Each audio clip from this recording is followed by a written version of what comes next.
second half started, you got a few to fall. Things like things kind of slowed down for you a little bit. Yeah. First of all, it's a good thing. It's good to be back on the floor. Thank God for that. Yeah, like you said, first half, I was trying to get my foot under me. But there ain't no excuse. But you just could go out there and just play hard. Second half, like you said, it slowed down. He's able to make easier reads, get more in the flow. So yeah, it was good. I mean, we won, so that's all that matters. Was it kind of like a thing you were trying to get used to the range of motion when your wrist in the first couple shots? Nah, it was my left hand. It's my left hand. So my right hand was fine. I was just missing. That's it. Simple. I was just missing shots.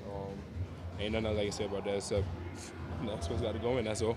Is it ever difficult for you to stay aggressive when shots aren't falling, or do you just know you got to keep your head down and keep going, change it? It's part of the game. We're gonna miss shots. I don't think there have been anyone on earth that played basketball and made every shot. So, I mean, at the end of the day, just got to keep playing basketball. Take what they give me. If the lane is there, attack the lane, make some plays, create for others, do something. But just I'm gonna be myself the whole time. How did you feel about the job you did creating for others? Because there were a lot of times, especially I think in the second quarter, where you were driving and maybe kicking. Yeah, they closed in on me. It wasn't much lanes when I get the ball. So I mean, my teammates, they credit them for making themselves available. And I passed the ball. Facts. I mean, a shot went in. Happy to see one go through the net. I mean, I don't know. I shot the ball horrible. We won. That's all that matters. But I shot the ball horrible, and ain't nothing I can do about it now. How do you feel like it's gone handling league guard responsibilities, and how that just helps you grow your game here? Yeah, I mean, still learning. I learn every day when it comes to being a point guard, lead guard, whatever you want to call it. I learn every day. So I'm just keep my head down, keep working. To be honest, watch film, do what I have to do to get better. And what are your primary goals here for Summer League? What do you want to showcase? Oh man, I mean, I'm glad I was able to play. Tomorrow, I don't know what's gonna happen. I haven't talked to coach or nothing about that. So I mean, we'll see. Now that you've played in Summer League here in Vegas for the first time, what's something different that you've experienced compared to watching you growing up as a fan that you realize for the first time now that you've actually played? The intensity is high at all times. I think that's the main thing, just the intensity. Like you said, you're watching it from the TV, so the players make it look easy because they're in the NBA for a reason, But it's not as easy as you think it is. You just got to go there and play basketball. How was it having your mom sitting along the baseline? She was there. Yeah. Oh, I didn't even know. I don't know where she was, to be honest. When I'm on the court, I don't know where she'd be at, to be honest. I ain't gonna lie to you. How do you describe just the support she's given you during your basketball journey? Amazing. That's all I got. She's amazing, very supportive. Ups and downs, she's still the same person. So, I love her for that. Where did you learn to play at different speeds? Pardon? Where did you learn to play at different speeds? And I asked you that because of how athletic you are. You guys, Yeah. kind of athleticism, kind of play by speed. Yeah. It just comes with reading the floor. I mean, if you can read the floor, just have pace and poise. Something I've been trying to get better at. You never can not be, not be getting better at something. So that's something I want to be. That's something I want to be getting better at. So yeah. It seems like you're good at sort of finding seams in the defense and transition spots where you can sort of leak out towards the rim. I guess, is that something that's come naturally to you? Is that something that has taken studying film? Like, can you walk me through how you've developed that? Yeah, it just comes with having IQ for the game, knowing your spots on the floor, knowing what's going to be open when attacking transition, knowing the defense tendencies, stuff like that. So, it just comes with film, to be honest. Not everyone is going to guard transition the same way. So it just comes with watching film.